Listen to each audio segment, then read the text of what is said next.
ಪ್ರಿಯರೇ, ದೇವರು ಒಳ್ಳೆಯವರು, ಒಳ್ಳೆಯದನ್ನೇ ಮಾಡುವವರಾಗಿದ್ದಾರೆ. ಹಳೆಯ ಒಡಂಬಡಿಕೆ ಓದುವಾಗ ಒಂದು ಥರವಾದಂಥ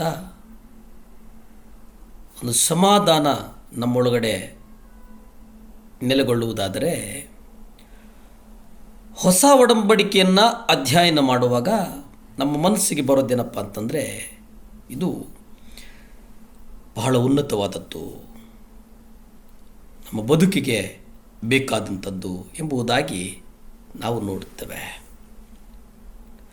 ಒಂದು ಸಾರಿ ಅಪೊಸ್ತಲನಾದ ಪೌಲ ಧರ್ಮಶಾಸ್ತ್ರದಲ್ಲಿ ಹೇಳಿರುವಂಥ ನೀತಿಗೆ ಅನುಸಾರವಾಗಿ ನೋಡಿದರೆ ನಾನು ನಿರಪರಾಧಿಯಾಗಿ ಕಂಡು ಬಂದೆ ಎಂಬುದಾಗಿ ಅಪೊಸ್ತಲ ಕೃತ್ಯಗಳು 23:1 ನಾವು ನೋಡುತ್ತೇವೆ.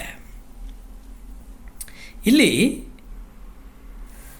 ಧರ್ಮಶಾಸ್ತ್ರದಲ್ಲಿ ಹೇಳಿರುವ ನೀತಿಗೆ ಧರ್ಮಶಾಸ್ತ್ರ ಯಾವ ನೀತಿಯನ್ನು ಹೇಳಿದೆ, ಅದರ ಕೂಲಂಕುಷವಾಗಿ ನಾವು ಧ್ಯಾನ ಮಾಡುವುದಾದರೆ, ಆತನು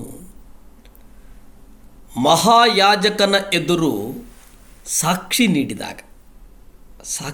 ನೀಡಿದಾಗ ಆತನು ಹೇಳ್ತಾನೆ, ನಾನು ಈ ದಿನದವರೆಗೂ ದೇವರ ಮುಂದೆ ಒಳ್ಳೆ ಮನಸ್ಸಾಕ್ಷಿಯಿಂದ ಜೀವಿಸಿದ್ದೇನೆ.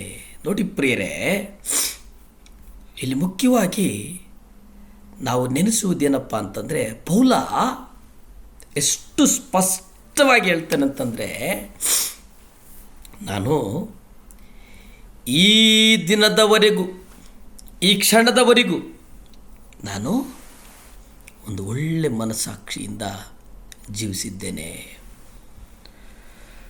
ಒಳ್ಳೆಯ ಮನಸ್ಸಾಕ್ಷಿ, ಶುದ್ಧ ಮನಸ್ಸಾಕ್ಷಿಯನ್ನು, ಆ ಶುದ್ಧ ಮನಸ್ಸಾಕ್ಷಿಯಿಂದ ಜೀವಿಸಿದ್ದೇನೆ. ಅವನ ಮಾತಿನ ಅರ್ಥ ಏನು? ಅವನ ಮಾತಿನ ಅರ್ಥ, ತಾನು ಎಲ್ಲ ಆಜ್ಞೆಗಳನ್ನು ಕೈಕೊಂಡಿದ್ದಾನೆ. ಯಾವುವು ಆ ಆಜ್ಞೆಗಳು? ಯಾವ ಆಜ್ಞೆಗಳನ್ನು ಆತ ಕೈಕೊಂಡಿದ್ದಾನೆ? ಆತನ ಪ್ರಕಾರ ಆತ ಕೈಕೊಂಡಿರುವಂಥ ಆಜ್ಞೆಗಳೇನಪ್ಪ ಅಂತಂದರೆ, ಆತನು ದಶಾಜ್ಞೆಗಳಲ್ಲಿ ಕೇವಲ ಮೊದಲ 9 ಆಜ್ಞೆಗಳನ್ನು ಮಾತ್ರ ಕೈಕೊಂಡಿದ್ದನು. ನೀವು ನೋಡಿ, ದಶಾಜ್ಞೆಗಳಲ್ಲಿ ಆತ 9 ಆಜ್ಞೆಗಳನ್ನು ಕೈಕೊಂಡಿದ್ದ. ರೋಮಾಪುರದ ಪತ್ರಿಕೆ 7ನೇ ಅಧ್ಯಾಯ 7-8 ನಾವು ನೋಡ್ತೇವೆ, ಅವನು ಯಥಾರ್ಥವಾಗಿ ಒಪ್ಪಿಕೊಂಡ ಪ್ರಕಾರ 10ನೆಯ ಆಜ್ಞೆಯು ಹೀಗಿದೆ, ನೀವು ದುರಾಸೆ ಪಡಬಾರದು, ನೀವು ಅತ್ಯಾಸೆ ಪಡಬಾರದು. ಆದಾಗ್ಯೂ ಸಕಲ ವಿಧವಾದ ದುರಾಸೆಗಳು ನನ್ನಲ್ಲಿ ಹುಟ್ಟಿಕೊಂಡವು. ಈ ದುರಾಸೆಗಳು ನನ್ನಲ್ಲಿ ಹುಟ್ಟಿಕೊಂಡಂಥ ಸಮಯ ಏನಿದೆ, ಆ ಸಮಯದಲ್ಲಿ ನಾವು ಕರ್ತನ ಹಾದಿಯಲ್ಲಿ ನಡೆಯುವಂಥವರಾಗಿದ್ದೇವೆ ಪ್ರಿಯರೇ. ಯಾಕೆಂದರೆ ಕರ್ತನು ಕಟ್ಟುವವನು, ಕರ್ತನು ಕಾಯುವವನು, ಕರ್ತನು ನಮ್ಮನ್ನು ಉನ್ನತಕ್ಕೆ ನಡೆಸುವವನಾಗಿದ್ದಾನೆ ಪ್ರಿಯರೇ. ಇಲ್ಲಿ ರೋಮಾಪುರದಲ್ಲಿ ನಾವು ನೋಡುವುದಾದರೆ, ಹಾಗಾದರೆ ನಾವು ಏನು ಹೇಳೋಣ? ನ್ಯಾಯ ಪ್ರಮಾಣವೋ ಪಾಪವೋ? ಆಕೆ ಎಂದಿಗೂ ಅಲ್ಲ. ನ್ಯಾಯ ಪ್ರಮಾಣದಿಂದಲೇ ಹೊರತು ಪಾಪವೆಂಬುದು ಏನೂ ಗೊತ್ತಿರಲಿಲ್ಲ. ಯಾಕೆಂದರೆ ನೀನು ಆಶಿಸಬಾರದು ಎಂದು ನ್ಯಾಯ ಪ್ರಮಾಣವು ಹೇಳುತ್ತಿದ್ದರೆ ದುರಾಸೆ ಎಂದರೆ ಏನು ನನಗೆ ತಿಳಿಯುತ್ತಿರಲಿಲ್ಲ.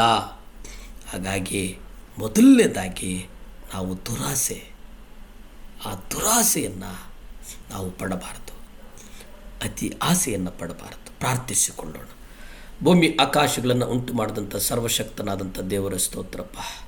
ದೇವರ, ನಮ್ಮೊಳಗಡೆ ಇರ್ತಕ್ಕಂಥ ಎಲ್ಲ ಅತ್ಯಾಸೆಗಳನ್ನು ನಿಮ್ಮ ಪಾದದಲ್ಲಿಟ್ಟು ಪ್ರಾರ್ಥಿಸ್ತೇನೆ ದೇವರ. ನಿಮ್ಮ ರಕ್ತ ಚೆಲ್ಲಿಸು. ಎಲ್ಲ ದುರಾಸೆ, ಹೊಟ್ಟೆ ಕಿಚ್ಚಿನ ಆವಿಗಳು ಎಲ್ಲ ಅಪ್ಪ ಅಸೂಯೆ ಪಡೆಯುವಂಥ ಎಲ್ಲ ಮನಸ್ಸುಗಳು ಯೇಸುವಿನ ನಾಮದಲ್ಲಿ ಬಿಟ್ಟೋಗಲಿ, ಯೇಸುವಿನ ನಾಮದಲ್ಲಿ ಬಿಟ್ಟೋಗಲಿ. ಸಹಾಯ ಮಾಡು, ಆಶೀರ್ವದಿಸು, ಬಲಪಡಿಸು, ಸ್ಥಿರಪಡಿಸು. ಯೇಸುವಿನ ನಾಮದಲ್ಲಿ ಬೇಡ್ತೇನೆ ತಂದೆ. Amen, amen.